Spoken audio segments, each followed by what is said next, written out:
bonsoir à toutes et à tous. À quelques heures de la deuxième sortie des éléphants de Côte d'Ivoire.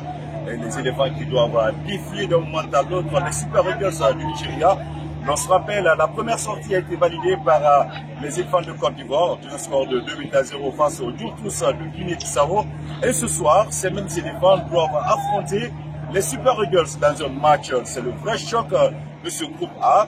Alors, l'équipe des Super Eagles tenue en échec par la Guinée équatoriale. Et aujourd'hui, on verra bien ce qui se passera durant les 90 premières minutes. Mais avant de se retrouver dans ce stade EPP d'Alassane Ouattara d'Abidjan, nous avons eu à prendre quelques réactions au cours de la route. Nous avons eu à voir quelques supporters qui se sont exprimés. D'ailleurs, un duel entre un supporter nigérian et un supporter ivoirien qui se sont exprimés, d'ailleurs, qui ont donné les pronostics de la rencontre. On saura vraiment tirer quelque chose de profitable après les 90 minutes jouées de ce deuxième tour des phases de groupe de la Coupe d'Afrique des Nations. À ça, 34e édition. On reviendra pour d'autres débriefs après le match.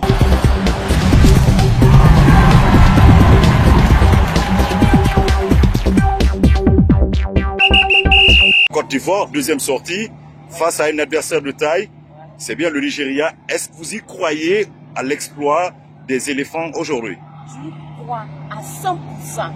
Côte d'Ivoire 2-0. 100%. Je ne crains même pas.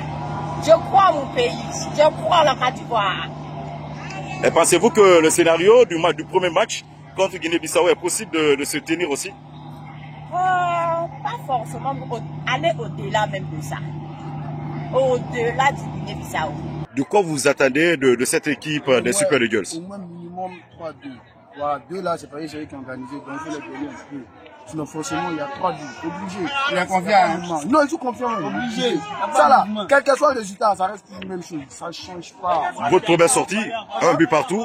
Ça? Votre première sortie, un but partout contre une équipe qui n'est pas aussi considérée. Est-ce que face aux organisateurs, vous pouvez vous en sortir? Non, ça n'a rien à voir, le but, c'est le football. Voilà. C'est un sport imprévu. Et vous supportez la Côte d'Ivoire? La Côte d'Ivoire, forcément. Oui.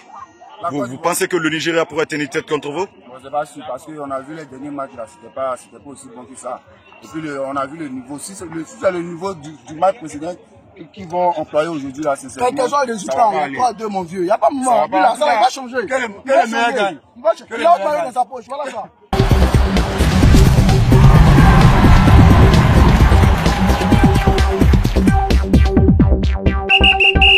Avant le coup d'envoi, on vous a proposé non seulement la réaction du public, le public ivoirien et le public nigérian.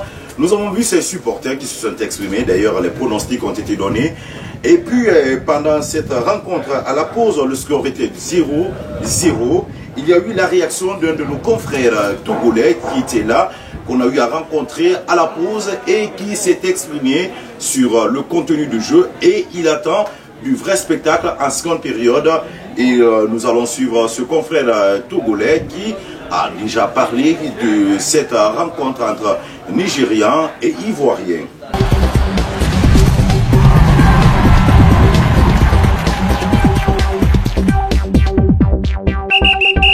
Il faut avouer que le résultat du précédent match influe un tout petit peu sur la rencontre parce que là, avec une victoire de la Côte d'Ivoire, ils s'en vont directement. Avec une victoire du Nigeria, tout est relancé. On aura une équipe à 4 points et 2 à 3 points. Donc, et une autre à 4 points. Donc, et une à 3 points. Donc, ça fait qu'il y a un tout petit peu de crispation, de pression supplémentaire sur les deux équipes. Mais je crois qu'en deuxième période, lorsque les esprits vont se poser, les entraîneurs vont essayer de calmer les ardeurs, calmer la température dans les vestiaires. Je crois qu'on aura une meilleure deuxième partie. Mais il faut toujours avoir cette efficacité-là devant les buts. C'est pour moi ce qui va faire la différence. Il faut avouer que le résultat du précédent match influe un tout petit peu sur la rencontre parce que là, avec une victoire de la Côte d'Ivoire, ils s'en vont directement. Avec une victoire du Nigeria, tout est relancé. On aura une équipe à 4 points et 2 à 3 points. Donc, et une autre à 4 points. Donc, et une à 3 points. Donc, ça fait qu'il y a un tout petit peu de crispation, de pression supplémentaire sur les deux équipes. Mais je crois qu'en deuxième période, lorsque les esprits vont se poser, les entraîneurs vont essayer de calmer les ardeurs, calmer la température dans les vestiaires. Je crois qu'on aura meilleure deuxième partie. Mais il faut toujours avoir cette efficacité-là devant les buts. C'est vraiment ce qui va faire la différence.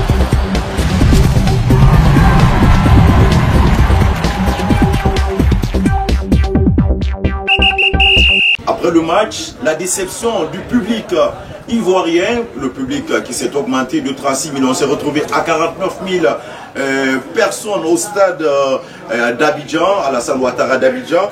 Et ce match, l'unique buteur de la partie, c'est bien William Paul Ebonga, et qui a marqué, qui a transformé cette action sur penalty et qui donne déjà les 3 points au Nigeria, au Super Eagles de Nigeria. Le Nigeria qui compte désormais 4 points dans ce groupe et la Côte d'Ivoire 3e du groupe avec 3 points. Et nous avons eu à prendre la réaction du public qui se disait déçu de cette prestation des éléphants face à son public. Nous vous proposons de suivre ces différentes réactions du public ivoirien. C'est deux équipes qui se valaient quand même, deux équipes ont bien joué, mais c'est ce qu'on sait, c'est que la Côte d'Ivoire va garder la coupe ici.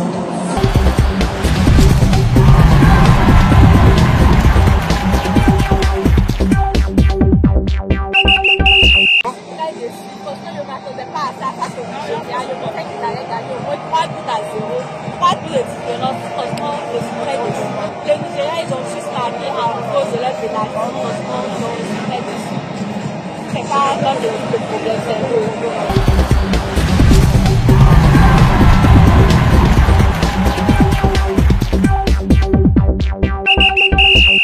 La presse ivoirienne n'a pas manqué de mots, même si ce journaliste garde toujours l'espoir sur l'éventuelle qualification des éléphants de Côte d'Ivoire malgré la défaite. Mais l'espoir est là de se racheter et contre la Guinée équatoriale, c'est bien le dimanche prochain.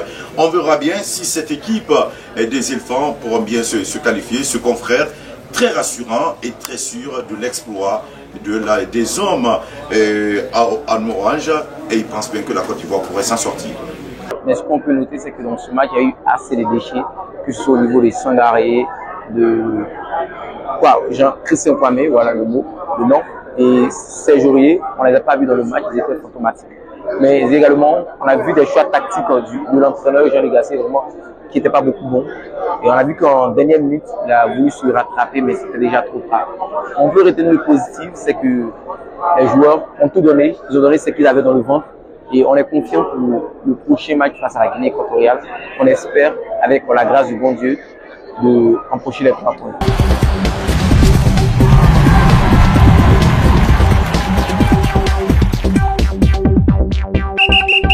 Avant de se quitter, nous allons vous laisser suivre cette image, l'image qui nous est vraiment impressionné au stade EBMP à la salle Ouattara d'Abidjan. Malgré la distance, cette supportrice nigériane a laissé des frissons sur beaucoup de personnes avec son style d'habillement, même si c'est les tuniques des Super Eagles, mais vous allez voir combien de fois cette dame était bien habillée. Suivez cela avant de se quitter. C'est tout pour cet autre numéro des Minutes de la CAN. Rendez-vous pris pour autre jour pour vous donner cet autre numéro de cette fête continentale. Et il était là pour m'accompagner, Mamoudou Yango Souma. Merci à nos partenaires, merci à toutes et à tous. On se reprend et très bientôt.